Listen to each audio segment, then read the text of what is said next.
Alright, ensonga naye bannange mpalana mu industry mukuliko ennyo mu video naye mpalana mu industries kyalingi oba wakatuyungako wano mukutu kwoli baguyita Slave Jazz ate show kwoli baguyita Slave Jazz with King Smith wano nyini ku television yo eyakali ennyo ate ne ku YouTube. Thank you so much for watching nana watabira mu nseze enjawulo. Olutalo lwabaluseewo wakati wa Balamu n'abantu ab'enjawulo abagambibwa okuba muno bano Balamu yababulokinga oba yakola ekibulooka ekibajja mu eriside gye bali evuganya gavumenti ate n'abatwala mu side etavuganya gavumenti that is side ya NRM. Balamu ono mukulu abaddewo ng'omutegeso w'ivulu era nga bantu bangi bavudde ne bamukomplainingako naye omulundi guno abavudde ne bamukomplainingako bantu bamunda okuli omukulu amanyiddwa nga Ashbag Kato ono nga yali blogger era ye kitwakoma okuba kye bamuwa laptop ensonga zino eziggwerawo yadde agamba tali mu mbeera nnungi bamuwanjalwe nti abanasana bamugamba Ashbag Kato totusinikirako binnyo byo wagenda noveeri nga buli kimu okifuna ate nodda eno ng'otugamba simanya obulamu bukyuse kati what is which oliawo aganaga tereera mu layini neyeko okukola Balamu ti Balamu yamusuubiza omukulembeze w'eggwanga netamutwalangayo teyakomye okukaka omukulu Bajjo neyavuddeyo n'akola post empanvu ennyinyi ng'agezaako nakuba nga akomplaininga eri omukulu Balamu bano nno soboka okasosa okomplaininga naye waliwo asekera mu kikondoolo omukulu amanyiddwa nga Michael Bairerores tunoonye ku King Michael atuwulire oba ente ze yazifuna tolaba wenge yasookera ddala ovayo n'akomplaininga ku Balamu Big Eye naye ebizaabulizaawo baatuwayo ente 2 baatuwayo ente naye zaali zirina kuba ente 3 naye ate Balamu yatuggyako ez'ekibulooka ente 2 emanya ente 10 n'atuwaako ente 2 nga zaliko kwegamba ensonga za Balamu ziri awo naye twafunyeeko ku mukulu Balamu olunaku lw'eggulo yavudde nayogera ku nsonga zino zigenda mu maaso ebimugambibwa okubamu nno ye bulooka abulokinga okuva ajja n'agamba Lawrence obadde wa People Power yongeramu kamanyivu maavumamu kati nkugjeyo tugende nakuyisa nkuwoza State House nakutuusa omukulembeze ga kati wakutuusa omukulembeze ga mbu ne bamuwa akasente kano kalina kuyita mu ye ne kalyoka kakola ki katuuka ku Lawrence kati wakwadde miliyoni 5 nti Balamu alina okuggyako percentage y'emiliyoni 10 okitegera Lawrence so yoyo gulaita omulimu gwa bulooka middleman naye Balamu yavudde ebintu ebimu n'abyogerako ebimu yabyeganye ebimu nakkiriza nti bituufu n'agamba kati mumusuubira ye nga ye anaalyawa mufu kituufu naye Bad Black tetumulabe ng'avaayo ku kibokisi kye baamuwa entalo zikyagenda nnyo maaso naye Catherine Kusasa yayogedde genda wansawulo y'evidiyo ye sirekayekeka kati katole Balamu ku nsonga zeyayogedde ku mukulu ku bakulu bano abawamanga okuli Bebekulu Ashbag Kato Bajjo Catherine Kusasira n'abalala bangi nnyo ate tukoma tugende maaso namalamalama nnyo tova wano ennyo ku Slave Jazz with King Smith ate sookolamu tugenda mu maaso n'ebirala bingi nnyo mbalamusizaamu ebale nnyo mwenna abalaba TV zaffe enganzi. Omamu guteesa olunaku olwaleero lwe luvuvumo olwatambulidde mu katambi akapromota muno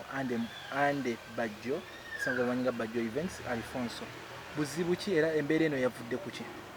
Simanyi mbirabye wano mbadde nange nabadde ku simu yange ejjo nendaba abantu nga bampeereza video nga Bajjo yeevulungula mu ttaka agamba ndi mubi ninga muzimu ndi nga musambwa ninga amayembe simanyi ndinga ki simwagaliza sibaagaliza so nagenza okubyetegereza byayogera byonna nga tebikwatagana nga biringanga eby'omuntu atolose butabika so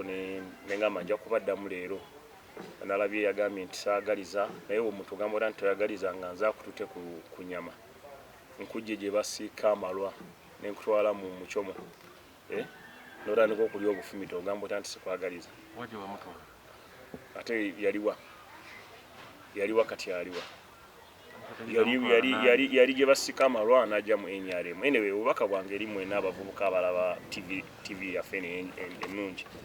njala bategeeza nti nkooye abavubuka abavaayo oba abawala abavaayo okuwagira gavumenti oba NRM nga musuubira kubasasula. Omuntu ayagala omusasula temuddamu kudda wange. Abagala obasasula mugende ku kitebe kya NRM plot 10 Kyadondo oba muddeyo mu bibiina byammwe kubanga nze politics w'okusasula abakuba enduulu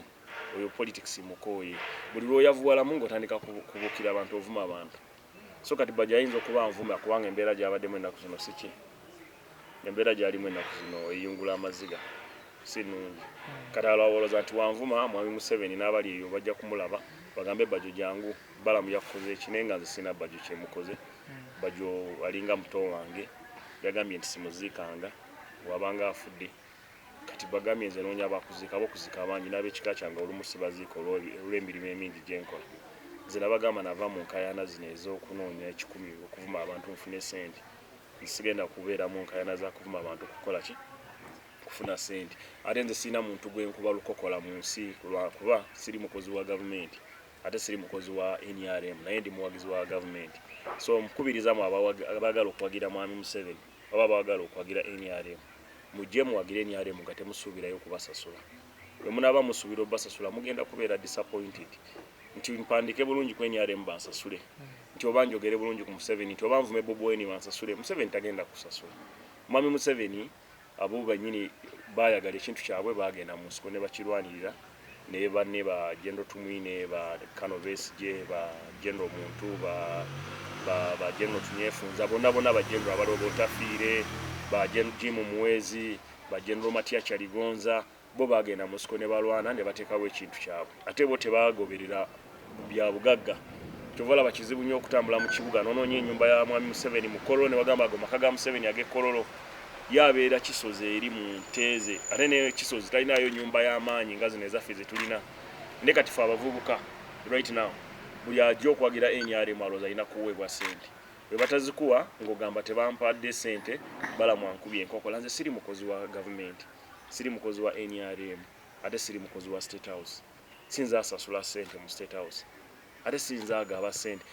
omuntu ajjo wange ngoyagala kwagira mwami Museveni jangu tumuwagire ngawe muwagira tekemu ezange nabadde mbalala njagala muyigire ku mukyala full figure yagala president Museveni n'omutima gwe gwonna yavuze emotoka ye najje mbalala nange navuze emotoka yange nenva gye mvudde nengene ntungamo nengene mbalala nengende kasese nga ngenze kwagira mwami Museveni tewaliwo muntu n'omu ajabagamba nti yampadde amafuta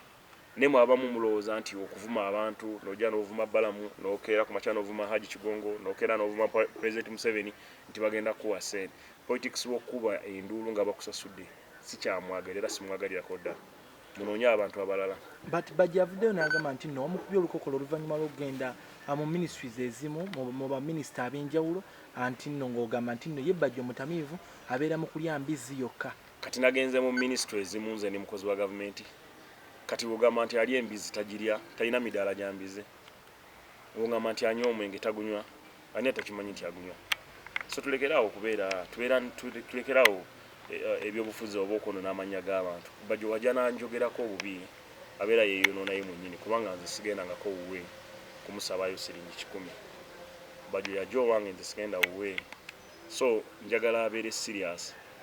tuyiga okukola bw'ofuna omukisa ne bakuwaayo akasente kakozese bulungi kola business abantu bangi bawagira NRM waliwo omukwano gwange mutadankanya abigaba atambuza bigere okugenda owaka owe wabeere kira nenga abadde awagira gavumenti ebbanga lyenkanawa waliwo omukwano gwange yawangudde obwa chairman bwe Lwengo bamuyita Kitata Abdala Kitata waliwo omukwano gwange Abdala Kitata wa boda 2010 waliwo Kitata abeera Lwengo chairman wa Lwengo kati yawangudde kadi ya NRM waliwo omukwano gwange bamuyita Bagonza Matthew ava Masindi ava Hoima waba agende Hoima alinya bus ne bana bawagiza abato bagala kubeera nga bavuga mpenkoni bagala kubanga bavuga trailer kati singa ne train bazikiriza bandi bade bagamba muzeyi tugulire train mulekerawo kwagala okufuna mu president okumulekerawo okuvuma abantu okubayita babasasule sigenda kumuyita kumusasule agende maso nga nvuma ate muwade wichi emusinga abateyetonze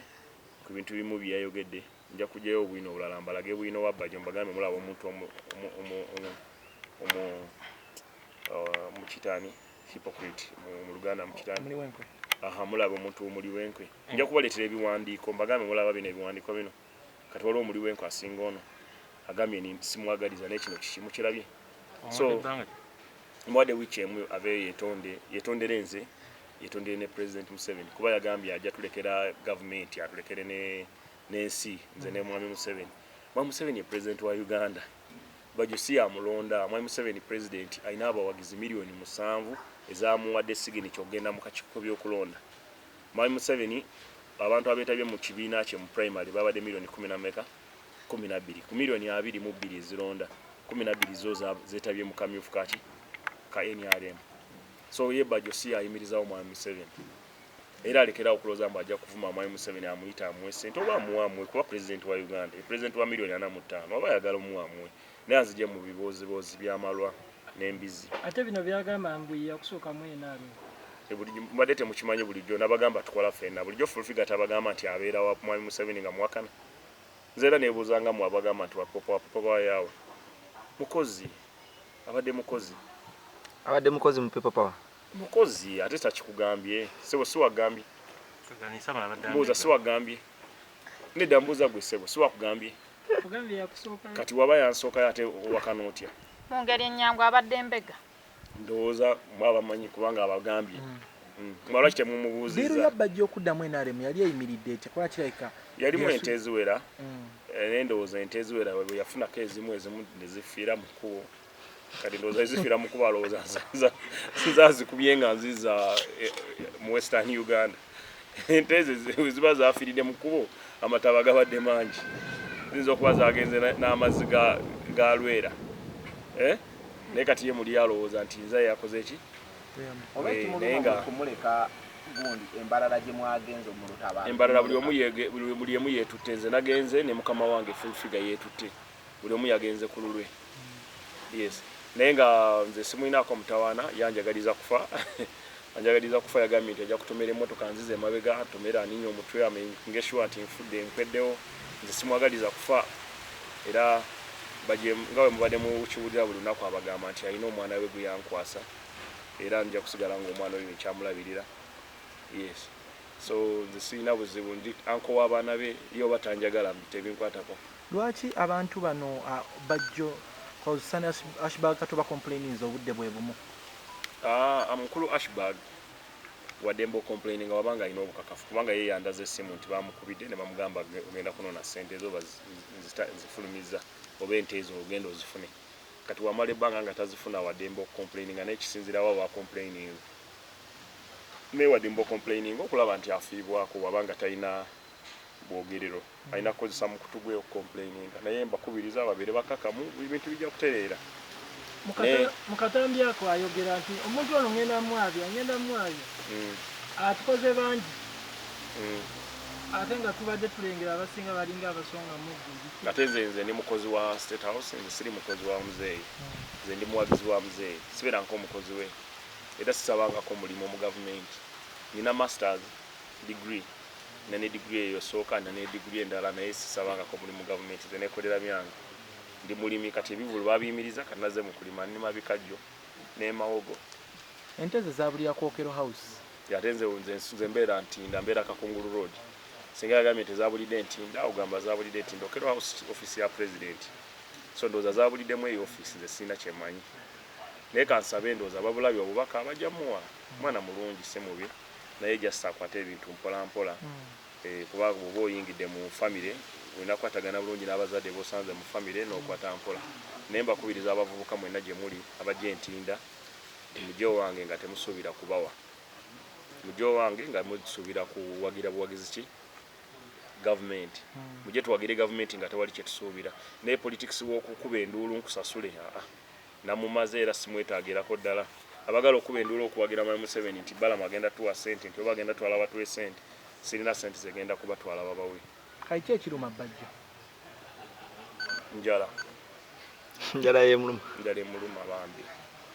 njala emuluma twamuwa kawunga kaba kakyaliwo ndowooza nsaba mukulu president ne secretary general mukyala Lumumba oba olaba vidiyo eno bajja omuyite kumweyo kawunga musajja mulungi agambye taliddamu kukolagana naawe mu bulamu bwe bwonna tebagambye njagala kukolagana naye kati alina kyanyongerako kati nze atali nti ndi mukinjaji wa mbizi atali nti nina emidaala gy'embizi nti we naaba wange eweddewo ngenda mukubira mpa ku nnyama y'emidaala gyo atali nti ntunda amalwa kati akolagana nange kuki bajaliringa mbyambizi byokka buli kaseera nedda mukyala we wuuyo mubuuze balina emidaala gyabwe egiwererako ddala emakindi ne kaleero mukyala wali mukyala wa bajja owuuyo ogamba ono beti mukulu Balamu twagala tutangazeemu lwaki buli muntu avaayo awoza nti Balamu mubi twalaba emabega nga famire y'omugenzi Moze Radio bagamba Balamu mubi akuba enkokola King Michael kati kankubuuze famire y'omugenzi radio nze famire y'omugenzi ndi wa kika kyabwe ndi okemba kuba enkokola nze tula mu meeting z'ekika kyabwe ate wongamba King Michael ebibye nabinyonyola ate naye mwenyini n'abanyonyola ne video weziri ng'agamba nze nfunye ente zaake ate omubi bakuwa ente ezo n'ozifuna naye anti teyazifuna ate lwaki yagamba nti yafuna nakuba n'oluyimba kati gwe bamuyimbira oluyimba kitegeeza zabulira mu sikaati y'omu ku nsonga ya ssente ez'abapromota mbu zikyaganya ofuluma lwakuba mbugwe kati nze minisita wa finance ne bannange tubeere serious nedda nze ndi minisita wa finance kyabadde bwe kiti Yes, nti mwasinkanye mwanya gye mwabadde ne genosale gwe noga genosale sente z'abapromota basooke baleko zibawa tebali bubi kyekyamunyiizizza ennyo kati kankubuuze wabagamba nti sente z'abapromota nago nga te nange nze omu ku bapromota ababanjako sente tolaba nti omutwe ogwo gulina ekibulamu ekitonotono era nze ziba nange mbabuulira amazima sinyiigira bajjo byayogedde nze nkibagamba bajjo yeetaaga kutwalako eruzira nguvudde eruzira bayitawo batyawo butabika bwe bali nnyo just bamukeberemu yetagatwalawa mu ekyo ekifungo ovudde eruzira bagiyita butabika yes so yeetaaga bambi kumutwalako awo bamukeberemu omutwe balabo baali bulungi kubanga nze esente z'abapromota ze boogerako nze abanjako ezisinga obungi banjako kumpi obukadde 8 lwakuba nze nali ntegese omupiira ogw'abafaransa nga nkolaganidde wamu n'embasa ya Bufaransa ne gavumenti ya Uganda tetukyakola bivulu nange bizinesi yange yali ya bivulu na marketing kati tukyabikola kati nazeeyo okulima amawogo naye n'emwogo abasiba abalima oba n'abantu benkozesa okulima baagala sente so sente sizirina kyova olaba mbagambye abawagizi abagala okwagera mu Museveni nga mujja ntinda nti mujja musuubira bbala mu bbawa sente temutawaana sirina nze sisasula abawagizi kuwagira gavumenti oba kukuba nduulu tekiri sustainable bwenjala buli wemuluma nga avaayo ng'avuma ate ng'omuyita ng'omuwa so abawagizi b'okusasulira okukuba enduulu abo mugende wa Bobi Wine Kyagulanyi abo batwale dakiika 2 kugenda kwewandiisa nga 3 kwagamba mutyewo popularity ya Bobi Wine gye yafunye essaawa tutekewo eyaffe nti kabadi omanyi oyo omusajja pengpenge mugezi nnyo era muwanye ekitiibwa naye yo ndowooza ye kati nze omuntu agambe nti tuli mu kulabisa abantu tuli mu bubadi nga Bajjo yefulungudde n'agamba nti nsinga omuzimu ogwo so pengpenge byagambye nti kabadi nze simanyi bya bubadi nze sikola bubadi nze ni musajja mukozi simanyi bya bubadi bagambwe ne Bajjo muli mu kuzannyira bantu ku bwongo politikali mulimu abatandise n'okulowooza nti era sitero guno omuzannyo nti bajja okuvaayo saawa eno n'aleeta ebyo byaleese akibakati okuvaayo n'aleeta ebyo byaleese mulimu ababadde balowooza nti bayinza okusala ne bakomawo ku no whereby Bajjo ye yakiwakanyiza nekirowoozebwa nti muzannyo era nga buno bwongo bwe mutaddemu era okuwudiisa abalabe kati obwongo obuteekamu otya naye bannange tubeere serious kati gwe ng'oteekamu obwongo nga bakugamba nti olinga omuzimu nti wofanga tonziikanga tubeere serious nze mbagambye mukwano gwange Ashbag simuyinaako buzibu wadde mbe wabanga alina kye baamugamba omuwa nebakyemuwa wadde mbe okubanja sirina muntu alina abanja ekikye ng'akibanja ne batamuwa simuyinaako buzibu abanje oba abanje mukulu Bajjo nga bwe mbategeezezza sirina bubadi bwonna bwenkola wadde wakona abatulaba mwena ku BTM TV ku nsonga ezikwata ku mwami Bajjo za kigu kya ddalo